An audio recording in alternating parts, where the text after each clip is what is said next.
Welcome inside the Woody Hayes Athletic Center, where Ohio State just wrapped up day 2 of preseason camp. And some good news today. Yesterday, Andy Anders and I were here.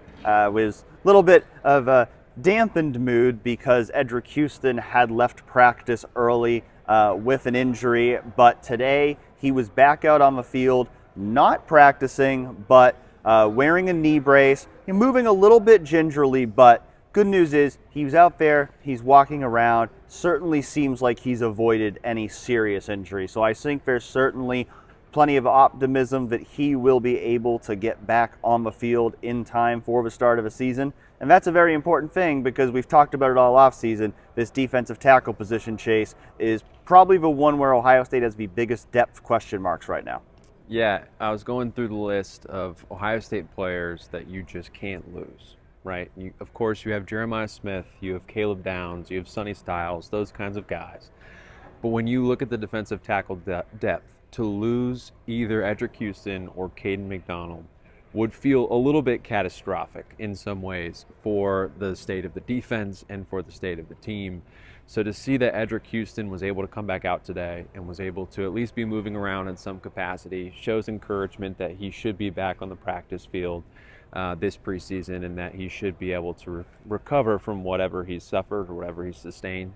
And so that's great news for Ohio State, because that would have been one of the losses that you just can't seem to have this season, going into especially a crucial season opener against Texas, where you're going to need everybody. Being out there on the field today, as for the guys who were actually practicing today, I wouldn't say that it was the most newsworthy practice per se. I think in terms of a quarterback competition, of course, that's the thing everybody really wants to know about. I would again, kind of like yesterday, say I don't really feel like today moved the needle too strongly one way or the other. I'd say probably the highlight of the day from a passing perspective came during the 7-on-7 drills. Lincoln Kienholz nicely placed pass to the left rear corner of the end zone. Carnell Tate made a really nice catch. With Julian Sayin, I feel like through 2 days, he's looked composed out there. There hasn't been anything that's looked bad, but we haven't really seen him air it out yet. It's been a lot of short passes, a lot of check down kind of stuff. I think that's by design. So, I don't look at it and say, I haven't seen anything in 2 days that, gives me pause necessarily about Julian Sayin's ability to be the starting quarterback this year. But I also haven't seen that wow moment yet. I haven't yet seen him make that great throw yet that goes, that's why this guy was the number 1 quarterback in the 2024 recruiting class. That's why this guy is being hyped up as potentially Ohio State's next great quarterback. So that doesn't mean he won't be that. I mean, we've talked about a lot last year. It was kind of right around this time that we finally started to see Will Howard kind of look like the guy he would ultimately become for Ohio State. It's just 2 days of practice. They're kind of easing into it. There's a lot more to come in this quarterback competition, but at least my read on it for 2 days is nothing bad necessarily, like nothing that I come out of it and say, I don't know if these guys are cut out for it. We just haven't really seen those big moments yet from those guys, but those moments that, at least for me, kind of grab me and say, that guy's going to be the starting quarterback this year. Right, and we talked with Brian Hartline after practice today, and in his press conference, a question he was asked was, who performed better today? And it feels like one of those questions that a coach can't ever answer truthfully to share their opinion. But he basically said, we're not looking for, right now, either of those guys to really take hold of the job. We're looking for one of those guys to be as consistent as possible. Consistent in their preparation, consistent in the way that they take command of the huddle, consistent in the way that they make the routine plays routinely. That's one of Ryan Day's favorite things to say about his quarterbacks. But that's really what they're looking for right now. And I think you make a great point, Dan, that they're really not asking these quarterbacks to do too much right now within the first 2 practices. Maybe we'll see them open it up a little bit tomorrow, with it being the 3rd practice in a row. They're going to be in front of fans again, but we just don't know. There's also some gamesmanship involved here too, where the media is here to watch these practices, and it's less than a month away where they're going to be facing a top 5 team. There's something there, I think, maybe that you want to keep your cards close to the chest as much as possible when you're talking about facing a top 5 team in Texas. to keep them on their toes as long as possible as well. That you're not going to show them too much when you have the media here to report on everything that these quarterbacks are doing, from throwing charts, from talking about how they look, from talking about how accurate they are and what kind of throws they're making. So there's a lot that goes into play here, and I'm not going to give too much credit to that, but I do think that there is some things happening that you can be encouraged by, but you're also not going to come away saying, wow, like one of these quarterbacks particularly took control of the job after practice number 1 or practice number 2. Again, maybe we'll see something different tomorrow, but there's obviously a heck of a lot more practices to come before they have the season opener. Yeah, it's probably not a coincidence that when we were out there at practice today, out there on the outdoor fields, we were standing behind where we are on the field right now, and the quarterbacks were like all the way down there. So probably not a coincidence that they didn't really want to give us that close-up view today. I get it. If I was a fan who paid for seats, maybe I'd like to be a little bit closer. But I get it. Those of us in the media, they only want us to see so much, and that's understandable, but certainly still great to be out here at practice, getting to watch the Buckeyes as they start ramping up for the season. I think moving away from the quarterbacks, I think a guy who caught my eye today a lot was Anthony Rogers, or Turbo Rogers, the freshman running back. And I just think that position in general, it's really hard to evaluate running backs in an unpadded practice because they're not getting tackled. But it just seems like they've got some really good depth in that room. I think James Peoples and CJ Donaldson are both looking the part of guys who can lead this running back room this year. Bo Jackson's a guy we've talked a lot about dating back to the spring. And I think already in 2 practices, we've seen Turbo Rogers flash a lot, where it's like, this might be a guy who can contribute as a freshman as well. Samuel Dixon as well. I think he's had his moments out there. So that running back room, I don't know if there's a guy in that room who's quite Travion Henderson, but I think that's a room, kind of like we talked about with the defensive ends yesterday, where maybe it won't be that like star-driven room as much as maybe we saw a year ago. But I think the depth in that room, they have the potential where they could, I'm not saying they will, but I think they could probably play 3 or 4 guys fairly regularly at that running back position this year and get good production out of all of them. Yeah, one guy that stood out to me today in just a couple of moments was Jason Moore, actually. Speaking of defensive tackle depth, there was one play in particular, they're doing a team drill, and Jason Moore swatted a pass down like Tyleek Williams used to do all the time. Reminded me of Tyleek, 391 by the way.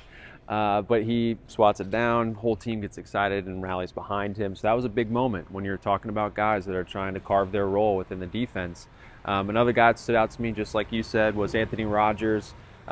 He is somebody that just arrived in the summertime. And to bring back to Brian Hartline's press conference, he talked a little bit about the difference between a freshman who shows up in January and a freshman who shows up in June. And you wouldn't think that 5 or 6 month gap really makes that much of a difference. But what Brian Hartline talks about is that those guys that arrive in January kind of get some time to acclimate themselves in a winter workout program.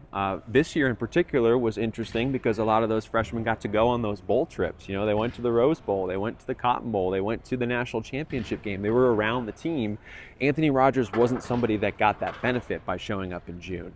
And so he's still acclimating to what life looks like being at Ohio State. And that first preseason practice that you show up, I have to imagine the lights are a little bright. It's daytime, so the lights aren't on. But it's the matter of just showing up, finding out what it looks like to be an Ohio State football player, and it looked like that he flashed today in his second practice, and you can only hope that he will continue to get more comfortable as time goes on. Yeah, we mentioned yesterday Epi Satanale, a guy who looked really good in his first practice. I think Brody Lennon had a touchdown catch today. Bo Atkinson, a guy who looked really good, especially yesterday. So we're seeing a lot of these guys, even though they're just in their first couple of practices, coming in, acclimate themselves very quickly. That's certainly a good sign, especially when you think of having 23 more preseason practices leading up to that season opener. As you mentioned, we got to talk with the wide receivers today.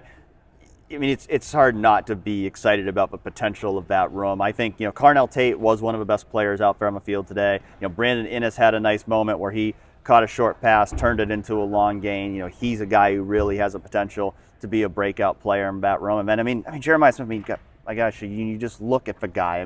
yeah, it does not look like a 19-year-old receiver. I mean, he is yoked. Like, he looks like he could go, I was talking to ESPN's Matt Barry yesterday, and he made the comment that, like, he looks like he could go play defensive end right now. He is built, and he's still moving really well out there. So, that wide receiver core, and, Bryson Rodgers, he got nicked up for a moment, went back out there, was still making plays. Mylan Graham, we've seen him making a lot of plays the first couple of days.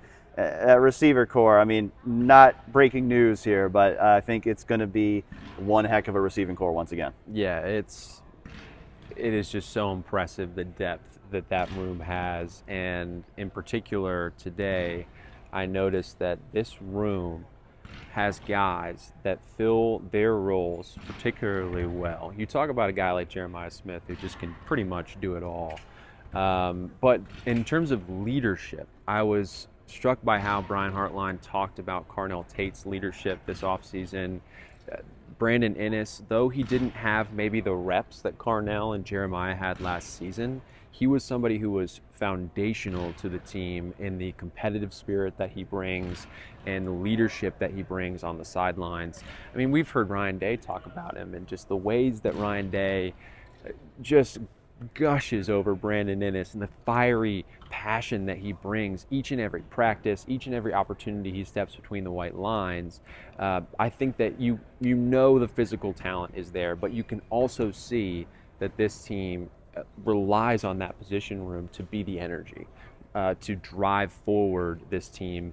And I do think one thing, Dan, that's really funny that they were talking about today was, I don't know if you've seen those pictures that Brian Hartline posted from pool basketball. Brian Hartline took the wide receivers to Kinsale and they played pool basketball.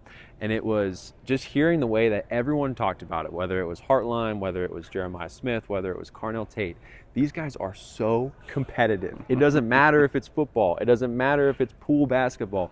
Brian Hartline said there were guys trying to drown each other to win these games.